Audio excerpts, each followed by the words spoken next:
মসিয়ে ভ্যালডিমরের মৃত্যুর ব্যাপারটা নিয়ে যে বেশ একটা কানাকানি সৃষ্টি হয়েছিল, তাতে আমি একটু অবাক হইনি। যদি তা না হতো তাহলেই বরং আশ্চর্যের ব্যাপার হতো। এই ব্যাপারের সঙ্গে সংশ্লিষ্ট আমাদের কয়েকজনের মধ্যে আগে থেকেই এমন একটা বোঝাপড়া ছিল যে ব্যাপারটা সম্বন্ধে আরও খোঁজ খবর না নেওয়া পর্যন্ত এটাকে আগাগোড়া চেপে রাখতে হবে। কিন্তু এভাবে গোপন করার ফল হল অতিরঞ্জিত আর বিকৃত হয়ে ঘটনাটি সর্বসাধারণে এমনই আকারে প্রচারিত হলো যাতে সবাই এটাকে স্বাভাবিকভাবেই একেবারে অবিশ্বাস বলে মনে করতে আর একটু দ্বিধা করল না। তাই ব্যাপারটা সম্বন্ধে এখন আসল কথা প্রকাশ করার দরকার। অন্তত আমি ব্যক্তিগতভাবে যতটুকু জানি ঠিক ততটুকুই সংক্ষেপে বলে যাব। গত 3 বছর থেকে সম্মোহন বিদ্যা সম্বন্ধে আমি প্রায় মাথা ঘামাতাম। প্রায় 9 মাস আগে হঠাৎ এই বিষয়ে বিশেষ একটা ব্যতিক্রমের উপর আমার নজর পড়ে। আশ্চর্যের বিষয়, আজ পর্যন্ত জীবন মৃত্যুর সন্ধিক্ষণে কোনো মানুষকে সম্মোহিত করার নজির নেই। একটা মানুষ যে মুহূর্তে মারা যাচ্ছে ঠিক সেই মুহূর্তে তাকে সম্মোহিত করা যায় কি না, এবং করা গেলে সেই মানুষটির বিশেষ অবস্থার জন্য সম্মোহনী শক্তির প্রভাব বাড়ে না কমে, এ সম্বন্ধে কারোর কিছু জানা নেই। তৃতীয়ত, মৃতপ্রায় লোকটিকে সম্মোহিত করে কতদিন পর্যন্ত তার মৃত্যুকে ঠেকিয়ে রাখা সম্ভব? আরও অনেকগুলো কথা জানবার আছে এ বিষয়ে। তবু মোটামুটি এই প্রশ্ন কয়টি আমাকে কৌতূহলী করে তুলেছিল। বিশেষ করে ওই সম্মোহনের দ্বারা কোনো আসন্ন মৃত্যু পথযাত্রীর মৃত্যুকে সত্যি ঠেকিয়ে রাখা যায় কি না, বা গেলেও কতদিনের জন্য তা সম্ভব, এই প্রশ্নটাই বিশেষ করে আমাকে কৌতূহলী করে তুলেছিল। ব্যাপারটি সম্ভাব্য বিশেষ প্রতিক্রিয়াটুকুর কথা ভেবেই এতটা কৌতূহলী হয়ে উঠেছিলাম আমি। এ বিষয়ে আমার অনুসন্ধিৎসাকে পরখ করে দেখা দরকার, কিন্তু কার ওপর সে পরীক্ষা চালানো যায়? ভাবতে ভাবতে আমার এক বন্ধুর কথা মনে পড়ে। ইনি বিবলিওথেকা ফরেন্সিকার সম্পাদক এবং পোল ভাষার ওয়ালসনেটন ও গারগাতুয়ার বিখ্যাত লেখক এম আর্নেস্ট ভ্যালডিমার। ভ্যালডিমার 1839 সাল থেকে নিউ ইয়র্কের হার্লেমে বাস করেন। অত্যন্ত রোগা শরীরটার জন্য তার দিকে নজর পড়ে বেশি। দেহের নিচের অংশটুকু অনেকটা জন র্যান্ডলফের মতো, ধপধপে সাদা দাড়ি, আর তার ঠিক উল্টো মাথা ভরা কুচকুচে কালো চুল। প্রায়ই ভুল হয় তিনি বুঝি মাথায় পরচুলা পরে আছেন। তিনি যে অত্যন্ত দুর্বল প্রকৃতির লোক তা তাকে দেখলেই বোঝা যায়। সম্মোহিত হওয়ার ব্যাপারে তিনি যে উপযুক্ত পাত্র তাতে আমার এতটুকু সন্দেহ নেই। এর আগে 2-3 বার খুব সহজেই আমি তাকে সম্মোহিত করে ঘুম পাড়িয়ে দিতে পেরেছিলাম, কিন্তু তার অন্যান্য কয়েকটি প্রতিক্রিয়ায় আমি হতাশ হয়েছি। বলা বাহুল্য, আমাকে এভাবে যে হতাশ হতে হবে তা তার অদ্ভুত দৈনিক গঠন দেখলে আগে থাকতেই আমার আন্দাজ করার কথা ছিল, এবং আমি তা করেছিলাম। যতবারই তাকে আমি সম্মোহিত করেছি, কোনোবারই তার ইচ্ছা শক্তিকে সম্পূর্ণভাবে বা সোজাসুজি নিজের আয়ত্তে আনতে পারিনি। আমার মনে হয় ব্যর্থতা যতটুকু হয়েছিল তা বোধ করি তার অত্যন্ত রুগ্ন স্বাস্থ্যের জন্যই। তার সঙ্গে আমার পরিচয়ের কয়েক মাস আগেই তার চিকিৎসকেরা ঘোষণা করে দিয়েছিলেন যে তিনি যক্ষ্মা রোগে ভুগছেন। রোগটা তার বেশ পেকে উঠেছে, তবু তিনি অত্যন্ত স্বাভাবিক ও শান্তভাবেই নিজের আসন্ন মৃত্যুর কথা বলতেন। এর জন্য তাকে দুঃখ করতে বা মৃত্যুকে ঠেকাবার বিষয়ে কোনো কথা বলতে শুনিনি কোনোদিনও। তাই আমার কৌতূহলের বিষয়টিকে কার্যকর করার ব্যাপারে চিন্তা করতেই যে প্রথমে ভ্যালডিমারের কথাই আমার মনে পড়ে যাবে, এটা খুবই স্বাভাবিক। পার্থিব জীবন সম্বন্ধে লোকটির ধারণা যে কি তা আমার ভালো করেই জানা ছিল, তাই তার দিক থেকে এ বিষয়ে কোনো বাধাই আসবে না তা আমি জানতাম। আর আমেরিকায় তার কোনো আত্মীয় স্বজনও ছিল না যে তারা কোনো রকম বাধা দেবে। বেশ খোলাখুলিভাবেই এই বিষয়ে আমি তার সঙ্গে আলাপ আলোচনা করলাম, এবং আমার কথা শুনে তার আগ্রহ দীপ্তি আর উত্তেজিত ভাব দেখে আমি আশ্চর্যই হলাম। আশ্চর্য হলাম কারণ এর আগে তিনি বহুবারই আমার এই ধরনের পরীক্ষার কথা শুনে নিজের দেহটাকে আমার গবেষণার বিষয়বস্তু করতে দিতে দ্বিধা করেননি। তবু এর আগে আমার কোনো কাজের প্রতি তার কোনো আন্তরিক সহানুভূতি দেখিনি। কিন্তু এবার সে ভাবের ব্যতিক্রম দেখা গেল। তার অসুখটা এমনই এক ধরনের যে আগে থাকতেই হিসাব করে প্রায় ঠিক ঠিক বলে দেওয়া যায় কবে কোন সময় এটা চরম অবস্থায় পৌঁছে মৃত্যুকে ডেকে আনবে রোগীর শিয়রে। ভ্যালডিমারের সাথে আমার কথা হলো যে তার চিকিৎসকেরা ঠিক যেদিন তার মৃত্যু হবে বলে ঘোষণা করবেন তার অন্তত 24 ঘন্টা আগে তিনি আমাকে ডেকে পাঠাবেন। আমাদের এই কথাবার্তার 7 মাস পরের ঘটনা। একদিন ভ্যালডিমারের নিজের হাতে লেখা ছোট্ট একটি চিঠি পেলাম। প্রিয় পিটার, এখন আপনি আসতে পারেন। ডি ও ফা দুজনই একমত হয়েছেন যে আমি কোনো মতেই আগামীকাল মাঝরাতের পর আর বেঁচে থাকতে পারি না। আমার মনে হয় সময়টা তারা প্রায় ঠিকই আন্দাজ করেছেন। এটি ভ্যালডিমার। 10-12 দিন আগেই অবশ্য ভ্যালডিমারকে দেখে এসেছিলাম, তবুও চিঠিটি লেখার আধ ঘন্টার মধ্যেই সেটা পেয়ে 15 মিনিটের মধ্যেই মৃত্যু পথযাত্রী ভ্যালডিমারের শিওরে এসে দাঁড়ালাম।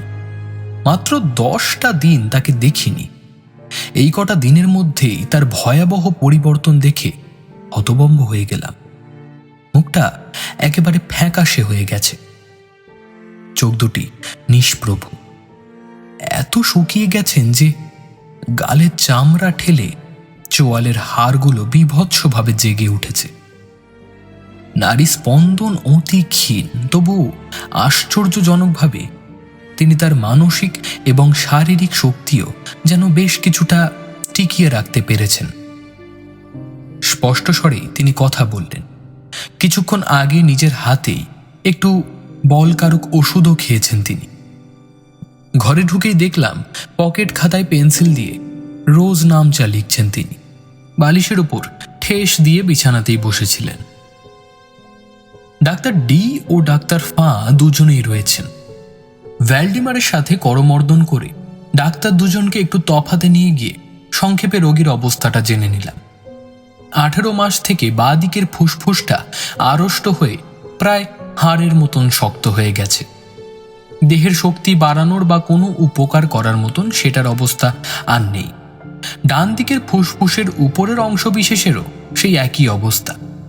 নিচের অংশ যক্ষা জীবাণুর গুটি গুটি পুঁজ পরস্পর জড়িয়ে গিয়ে একটা পিণ্ডে পরিণত হয়েছে। ফুসফুসের প্রায় জায়গায় ফুটো হয়ে ঝাঁঝরা হয়ে গেছে। একটা জায়গায় জীবাণুগুলো একেবারে পাজরার হাড়ে গিয়ে ঠেকেছে। ফুসফুসে ডান দিকের এই অংশের যে ঘা সেটা খুব কম দিনের বলেই মনে হয়। 1 মাস আগেও এই অংশে রোগের কোনো চিহ্ন দেখা যায়নি। মাত্র 3-4 দিন আগে রোগটা এই অংশে ধরেছে বলে মনে হয়।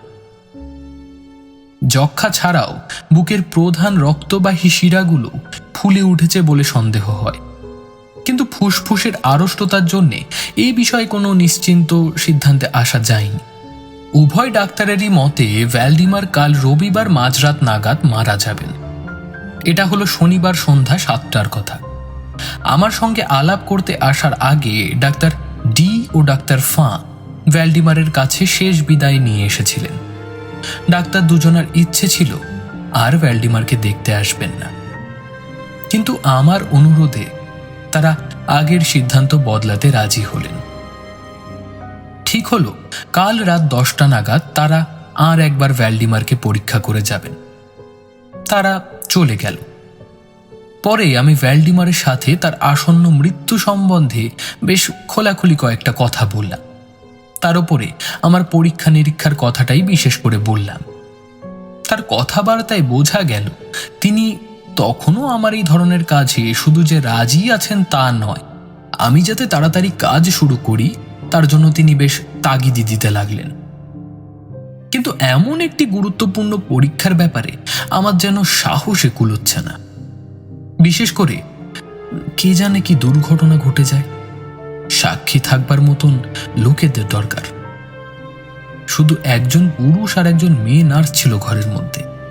তাদের উপর আমার তেমন ভরসা ছিল না। কাজেই আগামীকাল রাত 8টা পর্যন্ত আমার পরীক্ষার ব্যাপারটা স্থগিত করে রাখা প্রায় বাধ্যতামূলক হয়ে গেল।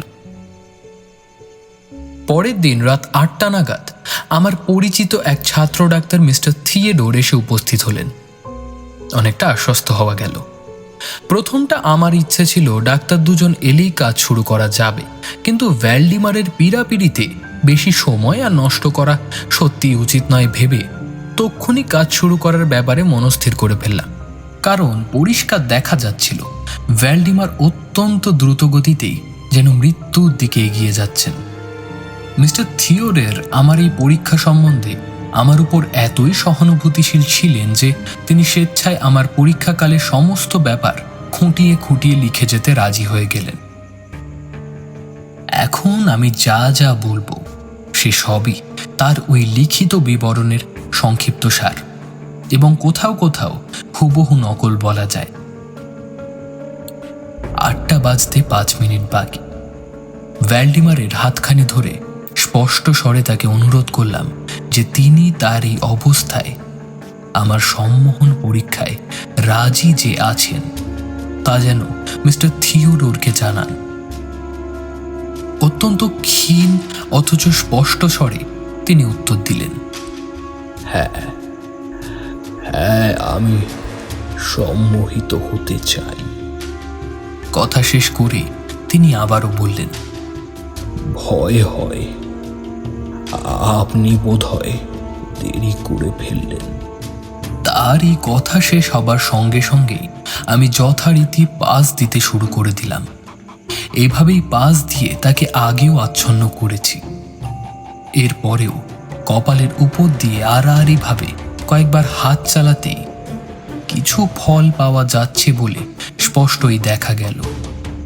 কিন্তু পরে আমার চেষ্টা সত্ত্বেও তার আর কোনো পরিবর্তন লক্ষ্য করা গেল না। এই একই ভাব চলল রাত 10টা পর্যন্ত। রাত 10টায় আগের ব্যবস্থা মতন ডাক্তার ডি ও ডাক্তার ফাঁ এসে উপস্থিত হলেন। আমার পরিকল্পিত কর্মপদ্ধতি সম্বন্ধে সংক্ষেপে তাদের কয়েকটি কথা বললাম। আমার কাছে বাধা দেবার মতন কোনো মনোভাব তাঁরা প্রকাশ করলেন না। তাদের মতে রোগী এখন মৃত্যু যন্ত্রণা ভোগ করছে। সম্মোহনের ফলে সেটা হয়তো কিছুটা লাঘবই হবে। বিনা দ্বিধায় কাজ চালিয়ে যাবার চেষ্টা করলাম। উপর থেকে নিচের দিকে লম্বালম্বি পাস দিতে লাগলাম। একই সময় আমার দৃষ্টিকে সম্পূর্ণভাবে রোগীর ডান চোখের উপর নিবদ্ধ রাখলাম। রোগীর নাড়ি স্পন্দন আর প্রায় পাওয়াই যায় না। নিঃশ্বাস প্রশ্বাসে একরকম সাঁই সাঁই শব্দ শোনা যাচ্ছে। অত্যন্ত ধীরে, প্রায় আধ মিনিট অন্তর নিঃশ্বাস প্রশ্বাস বইছে। প্রায় 15 মিনিট কাল এমনই অবস্থাতেই কাটল। ঠিক এরপরে স্বাভাবিকভাবে যেন একটা গভীর দীর্ঘশ্বাস রোগীর বুকের ভেতর থেকে বেরিয়ে এলো। সঁই সঁই শব্দটা থেমে গেল, কিন্তু নিঃশ্বাস প্রশ্বাসের ব্যবধানের কোনো ব্যতিক্রম দেখা গেল। রোগীর সর্বাঙ্গ হিমের মতন ঠান্ডা হয়ে গেল। 11টা বাজতে 5 মিনিট বাকি। রোগীর উপরে আমার সম্মোহন শক্তির প্রভাব স্পষ্টই অনুভব করলাম। চোখ কাচের মতন স্বচ্ছ। একটা ভাবের বদলে দেখলাম অদ্ভুত একটা পরিবর্তন। রোগী যেন সুদূর এক দৃষ্টিশক্তি নিয়ে নিজের ভেতরটা নিজেই দেখছেন। স্বপ্নচারী ছাড়া আর কারোর চোখে দৃষ্টি এমনটি হতে দেখা যায় না। এ সম্বন্ধে আমার ভুল হয়নি, আমি নিশ্চিত। আর কয়েকটা লম্বালম্বি পাস দিতেই রোগীর চোখের পাতা কেঁপে উঠল। অনেকটা ঘুমাবার প্রথম চেষ্টায় যেমন কেঁপে ওঠে ঠিক তেমনই ভাব। আরও কয়েকটা পাস দিয়েই রোগীর চোখের পাতা একেবারে বুঝিয়ে দিলাম। বলা বাহুল্য, এতক্ষণের চেষ্টার ফল যতটুকু পাওয়া গেল তাতে আমি মোটেই খুশি হতে পারি। তবুও জোরে বেশ উৎসাহের সঙ্গে হাতের কৌশল চালিয়ে যেতে লাগলাম। রোগীর ঘুমন্ত দেহটাকে একেবারে শক্ত কাঠের মতো না করে দেওয়া পর্যন্ত আমার পাশ চালিয়ে যেতে হলো। তারপর বেশ একটা সহজ সরল ভঙ্গিতে আড়ষ্ট দেহটাকে রেখে দেওয়া হলো। রোগীর পা দুটো একটা সহজ লম্বালম্বি ভঙ্গিতে রাখা হলো। হাত দুটো কোমর থেকে মাঝামাঝি দূরে লম্বালম্বিভাবে রাখা হলো। রোগীর মাথাটি বিছানা থেকে সামান্য উঁচু করে দেওয়া হলো। এইসব ব্যবস্থা সারতে রাত দুপুর হয়ে গেল।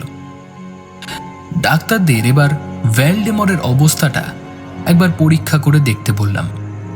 কিছুক্ষণ পরীক্ষার পর তারা স্বীকার করলেন ভ্যালডেমার এখন সম্পূর্ণ সম্মোহিত অবস্থায় রয়েছেন। ডাক্তার দুজনের কৌতূহল এখন বেশ বেড়ে উঠেছে দেখা গেল। ডাক্তার ডি তো ঠিকই করে ফেললেন, রাতটা তিনি এখানেই কাটাবেন।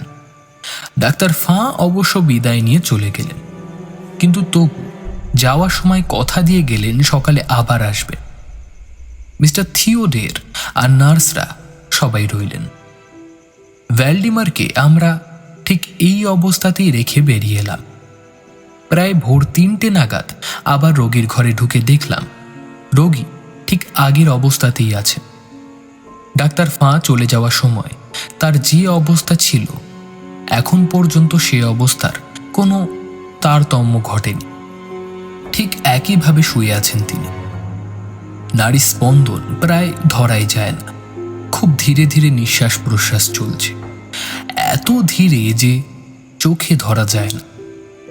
নাকের কাছে একটা আঁড়শি ধরলে সেটা ঝাঁপসা হয়ে যায়। এতেই শুধু বোঝা যায় রোগীর নিঃশ্বাস প্রশ্বাস এখনো চলছে।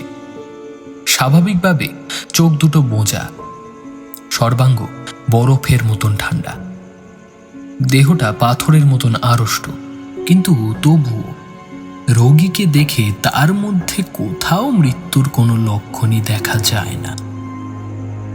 ভ্যালডিমারের কাছে এসে আমার হাতটা এমনভাবে তার উপরে চালনা করতে লাগলাম যাতে তার ডান হাতটা সেই প্রক্রিয়ার প্রভাবে নড়াচড়া করতে পারে। এই ধরনের সম্মোহন প্রক্রিয়ায় অত্যন্ত ভ্যালডিমারের ওপরে আগে আমি ততটা সফল হতে পারিনি, আর ভাবিও নি যে এখন তা পারব। কিন্তু আশ্চর্যের বিষয় দেখলাম তার ডান হাতটা দুর্বলভাবে হলেও বেশ নিখুঁতভাবে আমার নির্দেশ মতন ওঠা নামা করছে। বদ্ধপরিকর হয়ে এবার রোগীর সাথে কথা বলবার দুঃসাহস করে বসলাম। জিজ্ঞেস করলাম, মসিয়ে ভ্যালডিমর, আপনি কি ঘুমিয়ে আছেন? কোনো উত্তর পাওয়া গেল না, কিন্তু অনুভব করলাম তার ঠোঁট দুটো যেন একটু কেঁপে উঠল। এতে করে আরো প্রশ্ন করার উৎসাহ পেয়ে বসলো আমাকে।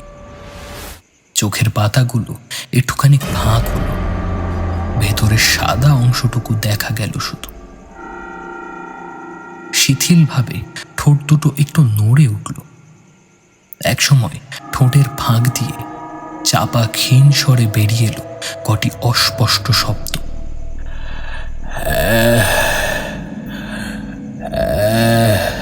এখন আমি ঘুমিয়ে আছি, আমাকে জাগিও না, এমনই ভাবে মরতে দাও। এই অদ্ভুত কথাগুলো আমরা সবাই শুনলাম। দেখলাম রোগী ঠিক আগের মতোই আড়ষ্ট হয়ে পড়ে আছেন, শুধু তার ডান হাতটি আগের মতোই আমার সম্মোহন শক্তির নির্দেশ মতন এদিক সেদিক নড়ছে। আবারও জিজ্ঞেস করলাম, মসিয়ে ভ্যালডিমর? সঙ্গে সঙ্গে উত্তর এলো, কিন্তু এবার আরো অস্পষ্ট স্বর। আর ব্যথা নেই, এখন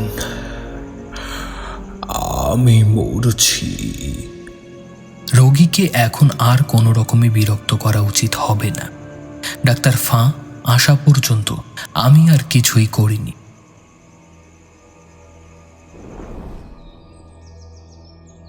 সূর্যোদয়ের কিছুক্ষণ আগে ডাক্তার ফাঁ এসে হাজির হলেন।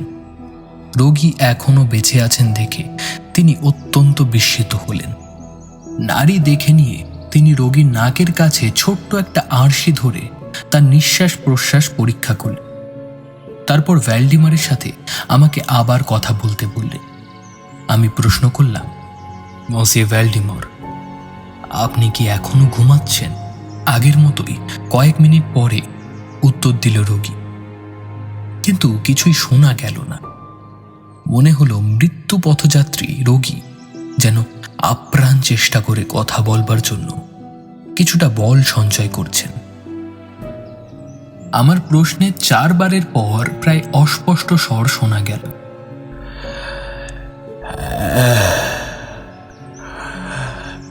এখনো ঘুমিয়ে আমি এখন মারা যাচ্ছি। ডাক্তারদের ইচ্ছা মতোই আমরা ঠিক করলাম রোগীকে আর কোনো রকমে বিরক্ত করা হবে না। যতক্ষণ না তার মৃত্যু হয় ততক্ষণ তিনি এই সম্মোহিত আচ্ছন্ন ভাবের মধ্যেই থাকুন। তাতে আমাদের বিশ্বাস তিনি শান্তিতেই মরতে পারবেন। আমরা সবাই একমত রোগী আর কয়েক মুহূর্তের মধ্যেই মারা যাবেন। যাই হোক, শেষবারের মতন রোগীকে আর একটিবার প্রশ্ন করব ঠিক করলাম। আগের প্রশ্নটি পুনরাবৃত্তি করলাম মাত্র। কথা বলতে ভ্যালডিমারের আকৃতিতে স্পষ্ট একটা পরিবর্তন লক্ষ্য করা গেল। চোখ দুটো একটু নড়ে উঠে ধীরে ধীরে খুলে গেল। মণি দুটো উল্টে গেল। মণির দুটি অত্যন্ত ক্ষীণ আর নিষ্প্রভ। 2 চোয়ালে তোবড়ানো দাগগুলো যেন হঠাৎ অদৃশ্য হয়ে গেল। এই পরিবর্তনটুকু খুবই আকস্মিক। উপরের ঠোঁটটা এক মুহূর্তের জন্য ফাঁক হয়ে উপরে একটু হাসি ফুটে উঠল। মৃদু একটা ঝাঁকুনির শব্দ করে নিচে চোয়ালটা ঝুলে গিয়ে মুখটা হাঁ হয়ে গেল। তার মধ্যে থেকেই পরিষ্কারই দেখা যায় ফোলা কালো জিভটা মুখে যেন এঁটে বসে গেছে। ঘরে যারা উপস্থিত ছিলেন তাদের কারুরই হাসপাতালে রোগীদের মরবার সময়কার ভয়ঙ্কর অবস্থা সচক্ষে দেখার কোনো রকম অভিজ্ঞতারই অভাব ছিল না। কিন্তু তা সত্ত্বেও ভ্যালডিমারের এ সময়কার বিকট চেহারা দেখে প্রায় সবাই সভায় রোগীর বিছানার কাছ থেকে দূরে সরে গেলেন। আমার মনে হচ্ছে এই পর্যায়ে আমার বিবৃতির এমন এক জায়গায় আমি এসেছি যেখানে অনেকেই এবার আমাকে বেশ অবিশ্বাস করতে শুরু করবেন। তবু আমি নেহাত সাদাসিধেভাবে ঘটনাটি বলে যাব। মসিয়ে ভ্যালডিমারের দেহের মধ্যে আর ক্ষীণতম জীবন শক্তির কোনো লক্ষণ দেখা গেল। রোগী মারা গেছেন ধরে নিয়ে আমরা মৃতদেহটির ভার নার্সদের উপর ছেড়ে দেব ঠিক করছি, হঠাৎ লক্ষ্য করলাম রোগীর জিভটা থরথর করে কাঁপছে। প্রায় 1 মিনিট কাল এভাবে জিভটা থরথর করে কাঁপতে লাগলো। পরক্ষণে ঝুলে পড়া চোয়ালের মধ্য থেকে এমন একটা ভয়ঙ্কর শব্দ বেরিয়ে এলো যে সে শব্দের বর্ণনা করতে যাওয়াও বোকা। সে শব্দটি উচ্চারিত হলো তাকে মোটামুটি 3টি অংশে বা শব্দের সমষ্টি বলা যায়। অত্যন্ত কর্কশ, ভাঙা আর বাজখাই শব্দটি একসঙ্গে এমনভাবে আমাদের কানে এসে পৌঁছল, মনে হলো এই ধরনের বিকট শব্দ, এই বীভৎস স্বরধ্বনি কোনো কালে কোনো মানুষের কানে এসে বাজেনি। বীভৎস শব্দের মধ্যে উচ্চারণ ভঙ্গির এমন এক বৈশিষ্ট্য ছিল একমাত্র অপার্থিব কোনো কিছুর সাথে যে বৈশিষ্ট্যের তুলনা চলে। স্বরটা মনে হলো অনেক দূর থেকে বা মাটির নিচে কোনো গভীর গর্তের মধ্যে থেকে কানে এসে পৌঁছল। এই শব্দ এবং স্বর, এই দুয়ের মধ্যে পার্থক্যটা আপনারা নিশ্চয়ই ধরতে পেরেছেন আমার আগেকার কথা থেকে। শব্দটা স্পষ্ট, আশ্চর্য রকমের স্পষ্ট। একসঙ্গে জড়িয়ে কানে এসে বাজলে শিউরে উঠতে হয়। কিছুক্ষণ আগে আমি যে প্রশ্ন করেছি তার জবাবেই ভ্যালডিমার এই শব্দ করেছেন। তাকে জিজ্ঞেস করেছিলাম, মসিয়ে ভ্যালডিমার, আপনি কি এখনো ঘুমাচ্ছেন? এখন সে প্রশ্নের উত্তর এলো। না, আমি ঘুমিয়েছিলাম, এখন আমি মৃত। এই কটি মাত্র কথায় যে কি সাংঘাতিক অব্যক্ত এক বিভীষিকায় সবাই শিউরে উঠতে বাধ্য হয়েছিল তা অস্বীকার করবার জো নেই। না শিউরে উঠে উপায় ছিল না। থিওডোর তো ভয়ে অজ্ঞান হয়ে পড়ে গেলেন। নার্সরা দৌড়ে ঘর থেকে পালিয়ে গেল। তাদের কোনো মতেই আর ফিরিয়ে আনা গেল না। আমার নিজের অবস্থা যে কি তখন তার নাই বা বুঝিয়ে বললাম। প্রায় ঘন্টাখানেক ধরে নিঃশব্দে আমরা মিস্টার থিওডোরের জ্ঞান ফিরিয়ে আনবার জন্য চেষ্টা করতে লাগলাম। তার জ্ঞান ফিরে এলে আমরা আবার ভ্যালডিমরের অবস্থা আর একবার পরীক্ষা করে দেখবার চেষ্টা করলাম। ভ্যালডিমরের অবস্থা ঠিক হুবহু আগের মতোই রয়েছে, শুধু এইটুকুই তফাৎ যে এখন আর তার নাকের কাছে আরশি ধরলেও নিঃশ্বাস প্রশ্বাসের কোনো লক্ষণ বোঝা যায় না। রোগীর হাত থেকে এতটুকুখানি রক্ত বার করে দেখবার চেষ্টা করা হলো, কিন্তু সে চেষ্টা সফল হলো না। আরও উল্লেখযোগ্য, আগের মতো আমার সম্মোহন নির্দেশে রোগীর হাতটা আর ওঠা নামা করছে না। এ বিষয়ে বৃথাই কয়েকবার চেষ্টা করা গেল, কিন্তু হাতটা একটুও নড়ল না। আমার প্রশ্নের সময় শুধু দেখা যায় মৃতদেহের কোনো বাহ্যিক পরিবর্তন না হলেও মৃতের মুখে জিভটা শুধু কাঁপতে থাকে। মৃতদেহের ওপর আমার সম্মোহন শক্তির এইটুকুই একমাত্র প্রতিক্রিয়া যা এখনো সক্রিয়। মনে হয় ভ্যালডিমার যেন আমার প্রশ্নের উত্তর দিতে চেষ্টা করছেন, কিন্তু প্রয়োজনীয় ইচ্ছা শক্তির অভাবে পেরে উঠছেন না। অন্য কেউ কোনো প্রশ্ন করলে মৃতদেহ বা তার জিভে কোনো বিকারী দেখা যায় না। এমনকি প্রশ্নকর্তাদের প্রত্যেককে একবার সম্মোহন প্রভাবের মধ্যে এনে তাদের দিয়ে প্রশ্ন করানো হলো, কিন্তু মৃতের সাড়া দেওয়ার কোনো লক্ষণ নেই। আমার মনে হলো ভ্যালডেমার বর্তমান অবস্থাটা পাঠককে বোঝানোর জন্য যা যা বলা দরকার তার সবই আমি বলতে পেরেছি। অন্য কয়েকজন নার্স জোগাড় করা হলো। 10টার সময় ডাক্তার দুজন ও মিস্টার থিয়েডারকে নিয়ে আমি বেরিয়ে এলাম। বিকেলবেলা আমরা সবাই আবার রোগীকে দেখতে গেলাম। তার অবস্থা দেখলাম মোটামুটি আগের মতোই। রোগীকে অতঃপর জাগানো সম্ভব কিনা বা আদৌ সেটা যুক্তিযুক্ত কিনা সে বিষয়ে আমরা নিজেদের মধ্যে পরামর্শ করলাম, কিন্তু রোগীকে আর জাগিয়ে কোনো ফল হবে না। আমরা স্পষ্টই অনুভব করলাম সাধারণত মৃত্যু বলতে যা বোঝায় সেটা সম্মোহন শক্তির প্রভাবে যেন স্থগিত করা আছে। রোগীকে আর একবার জাগাতে পারলে লাভ হবে এইটুকু যে তিনি তাড়াতাড়ি মরে যাবেন। প্রায় 7 মাস পরের ঘটনা। এর মধ্যে প্রায় প্রত্যেক দিনই আমরা ভ্যালডিমারের ওখানে গিয়ে তাকে দেখে আসছি। অনেক বন্ধু ও ডাক্তার সেখানে ভিড় করেছেন। সবসময় আমরা দেখেছি রোগী ঠিক আগের অবস্থাতেই আছেন, এতটুকু পরিবর্তন নেই। নার্সরা সব সময় রোগীর আশেপাশেই আছে।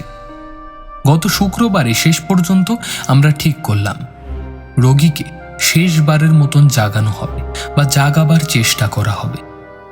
বলা বাহুল্য, আমাদের এই শেষ চেষ্টার ফলাফল দুর্ভাগ্যজনক প্রতিপন্ন হওয়ায় জনসাধারণের মধ্যে তা নিয়ে তুমুল আলোচনার ঝড় উঠল, যাতে একান্ত অযাচিত বলা ছাড়া উপায় নেই। মসিয়ে ভ্যালডিমারকে সম্মোহন প্রভাব থেকে মুক্তি দেবার জন্যই আমরা তাকে জাগাবার চেষ্টা করলাম। প্রথমত পাস দিতে শুরু করা গেল। কিছুক্ষণ ধরে এতে কোনো ফল পাওয়া গেল না। পরীক্ষণে সম্মোহনের ক্রিয়া প্রথম প্রকাশ পেল। এতক্ষণে চোখ দুটোর শুধু সাদা অংশটুকুই দেখা যাচ্ছিল। এবার ধীরে ধীরে চোখের মণি দুটো নড়ে ওঠার ফলে চোখের পাতার মধ্যে থেকেই হলদে রঙের বিশ্রী দুর্গন্ধযুক্ত একটা জলীয় জিনিস হাড় হাড় করে বেরিয়ে এলো। সবাই বললেন আগের মতন আমার ইচ্ছা শক্তির জোরে রোগীর হাতটাকে নাড়াবার চেষ্টা করা উচিত, কিন্তু এতে কোনোই ফল পাওয়া গেল না। ডাক্তার ফাঁ চাইলেন রোগীকে কোনো প্রশ্ন করে। তার কথা মতোই ভ্যালডিমারকে জিজ্ঞেস করলাম, মসিয়ে ভ্যালডিমার, এখন আপনি কেমন বোধ করছেন, বা আপনার কি কিছু বলবার আছে? সঙ্গে সঙ্গে গলার উপরকার সেই তোবড়ানো দাগগুলো আবার জেগে উঠল। জিভটা থরথর করে কেঁপে উঠল, কিন্তু চোয়াল আর ঠোঁট দুটো এখনো তেমনই শক্ত। একটু পরে সেই ভয়ানক কণ্ঠস্বর আবার সবাইকে শিউরে দিল, ঈশ্বরের দোহাই, শীঘ্রই করে আমাকে ঘুম পাড়িয়ে দাও, না হয় এক্ষুনি আমাকে জাগিয়ে দাও। এক্ষুনি আমি বলছি, আমি এখন মৃত। এক মুহূর্তের জন্য আমি কিংকর্তব্য বিমূঢ় হয়ে গেলাম। প্রথমে চেষ্টা করলাম রোগীকে আগের অবস্থাতেই ফিরিয়ে নিয়ে যেতে, কিন্তু তার মধ্যে ইচ্ছে শক্তির আর কোনো লক্ষণ দেখা গেল না। আবার রোগীকে ভালো করে জাগিয়ে তুলবার চেষ্টা করলাম। মনে হলো আমার এই চেষ্টায় নিশ্চয়ই ফল পাওয়া যাবে। রোগীকে যে এখনই জাগিয়ে তোলা যাবে তাতে আমার কোনোই সন্দেহ ছিল না। মৃতকে এখনই জেগে উঠতে দেখা যাবে, ঘরের সবাই যেন মনে মনে প্রস্তুত ছিল এই দৃশ্য দেখবার জন্য। কিন্তু প্রকৃতপক্ষে যা ঘটল তার জন্য কোনো কালে কোনো মানুষই বোধহয় তৈরি ছিল না। খুব তাড়াতাড়ি পাশ দিয়ে যাচ্ছি, হঠাৎ একটা অমানসিক শব্দ রোগীর জিভের ভেতর থেকে ফেটে বেরিয়ে এলো। ঠোঁটের ভেতর থেকে নয়। মৃত্যু, মৃত্যু। সঙ্গে সঙ্গে এক মুহূর্তের মধ্যে, কি তার চেয়েও কম সময়ে, রোগীর সমস্ত দেহটা কুঁকড়ে ভেঙে দুমড়ে আমার হাতের তলতেই পচিয়ে গলে খসে পড়ল। আতঙ্কে স্তম্ভিত হয়ে সবাই দেখল বিছানার উপর পড়ে আছে উৎকট দুর্গন্ধযুক্ত গলিত মাংসপিণ্ডের একটা স্তূপ।